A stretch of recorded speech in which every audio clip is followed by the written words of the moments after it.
Yo,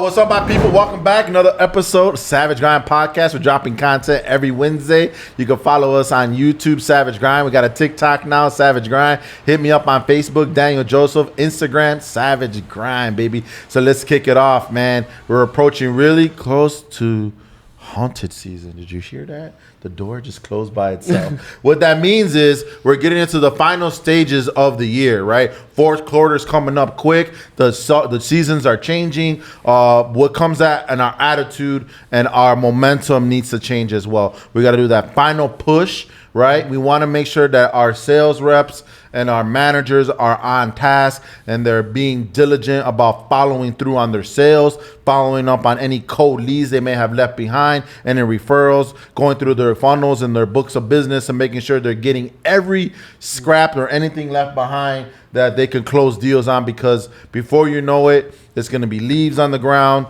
and it's going to be snowing on the ground. And for us at Savage Roofing, we're not doing roofs. We can still sell you some solar, but it is going to slow down, right? So for me as an owner, on the back end side, this is the time where I'm reanalyzing all my data from what I've collected for the first 3 quarters of the business. And I got to see what's going to work in 2022 for us, or the next season for us, what we're going to eliminate, what we're going to dive deep into, and what we're going to continue to do and what we're not going to do. So that's the time for me where I'm just going to start doing a lot of data research, right? But before that, I have my man Angel on, who you guys already all know, who's one of our main project managers here, and helps me run offices, keeps everybody in line, and does a phenomenal job of that.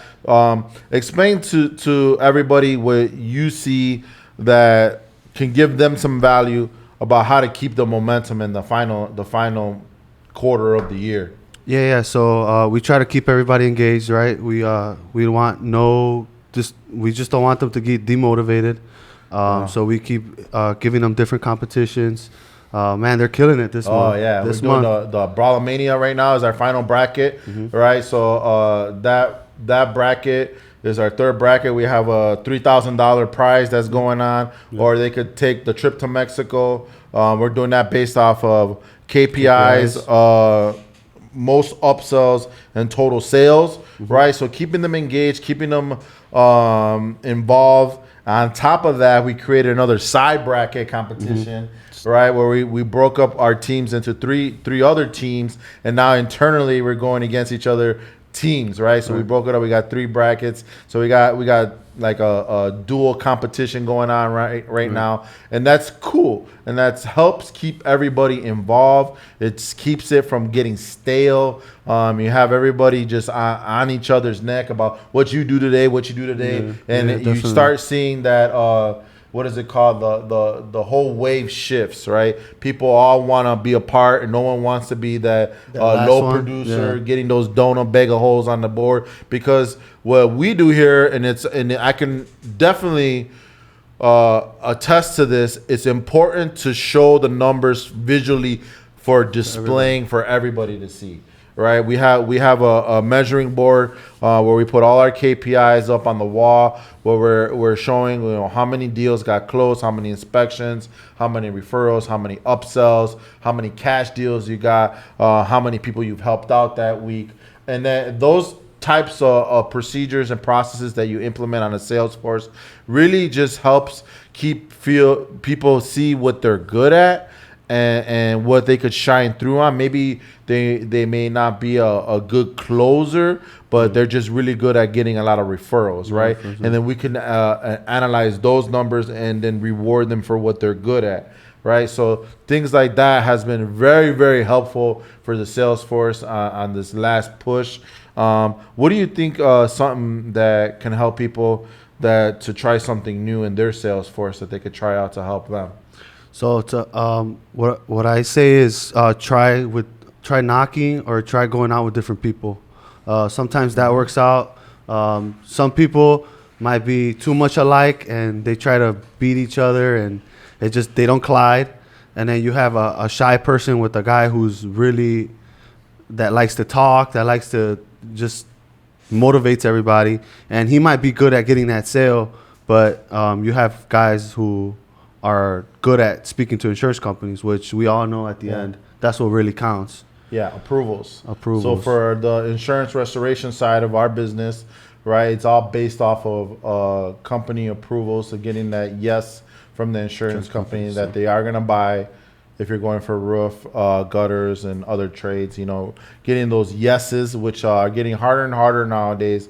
But going back to the point you're making, right, getting people to combine forces to kind of offset each other's weakness, right? So I think that's key. That's real helpful for someone. And again, right, there's like different types of sales mentalities, right? You have like that lone wolf sales guy that kind of just goes out and does his thing and comes back with his deals. And then you have ones that are like really like clicky and like you see it like almost like high school, right? That's their little clique that they hang out and go knock with and go do their deals and inspections with. And then, you know, you have ones that are just like, you know, will disappear and come back with like 30 deals. That just, you know, I don't know. They're just silent, like how you say, the silent killers. Yeah, the silent killers, right? But finding out, you know, what is good and who you are is super important. And even doing like personality tests in your company has been super helpful to kind of like group people together where they can offset one another's weaknesses, right? So a fun thing that we do here when we onboard people, we do what is called a scavenger hunt. So we'll go out and we'll knock doors, but we'll do it with a faint of heart, not as serious, you know, right? Just to get the feeling with people, how they're going to be interacting with customers at the door, right? So that's been a huge game changer for us to just see who's going to really pick it up quickly and who's not. But all of this comes down to one thing, right? Making sure that you have your people in line to go to see the goal, the end goal, right? Because if you don't set a goal for the company, you don't set a standard for where you're reaching for, you're kind of just like shooting in the dark, right? And if you don't keep the whole team in the mission and cause visible and not vocal about what the goals are every meeting and every time, I think people lose the motivation, they lose the interest, and it kind of, you're gonna see it at the bottom line. It's gonna hurt your company as sales, because for us, for where we're at this time, and a lot of companies that are in this space,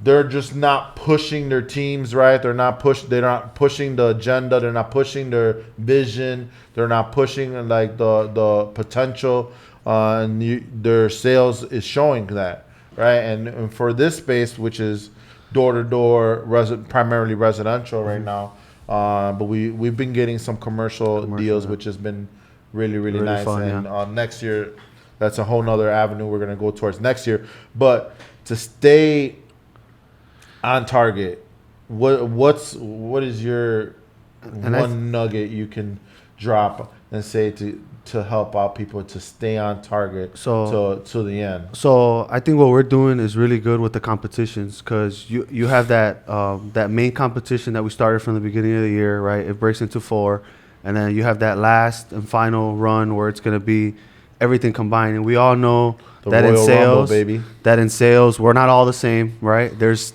heavy hitters and there's guys who are like barely making it. Rumble. I think having those competitions in between, which a lot of people or a lot of owners might think that that's absurd, that's crazy, we're already doing this bracket, but it keeps those guys hanging at the bottom of that, or at the back of the bus, I should say. It keeps them motivated to win these little competitions that we randomly throw out. That's a good point. So that's for everybody. That way, anybody has a chance to win. Yeah, I like that. It incorporates everybody. Yeah. You know, because you see, like, there's the 80-20 rule, right? You know, the same people that are always winning are going to keep winning. But to keep everybody engaged, the side competitions, the side brackets that we're doing is helping everybody being engaged. And overall, it helps as a total sales. I mean, for where we're at right now, 2 weeks in, we're above 60 sales for that. In September. In September, and we're on pace to do 120 sales this month. So, like, that's pretty phenomenal. You know, if we keep that pace up, we're gonna probably do well into the almost 1,000 rows. Yeah, so it's gonna be a really nice year. So we have we also a big thing is that, you know, summer's over. People are starting to head back home from vacations or taking these big breaks. So beginning of fall towards end of fall is always fun as well because you have all those new people at home. That I love fall. Fall's my season. If you're a heavy set bigger dude, you know that's the hoodie season. We kind of hide some things. So I love it. It gets me going. I like getting on roofs. I like getting out and about in the fall. But most importantly, as an owner, I'm sitting back and looking at what we've done for the year. And for owners and upper management, you want to analyze your numbers and your data to see what has worked and and more importantly, what didn't work. And you don't want to create what I would call a rut and like staying with the same process going into the next season. Right. So what didn't work, you got to eliminate and get rid of it fast. Right. And then what does work, you want to double down on. Right. So making those final pushes to keep your numbers up. So you want to be able to do something for your team at the end of the year. That keeps the morale and momentum and the retention going into the next season. Right. And then analyzing your numbers and making sure that you're doing the right decisions for your business, which is we're going to start doing the next couple of weeks moving into it. But man, Angel, thank you for coming on this episode. I hope this value has brought you something to help your business grow, exceed, and scale. You can follow us at Savage Grind on YouTube. We're dropping content every Wednesday. Go follow me on TikTok. Help me blow that up. And like I always say, guys, don't be average. Go be savage. I love y'all. Deuces.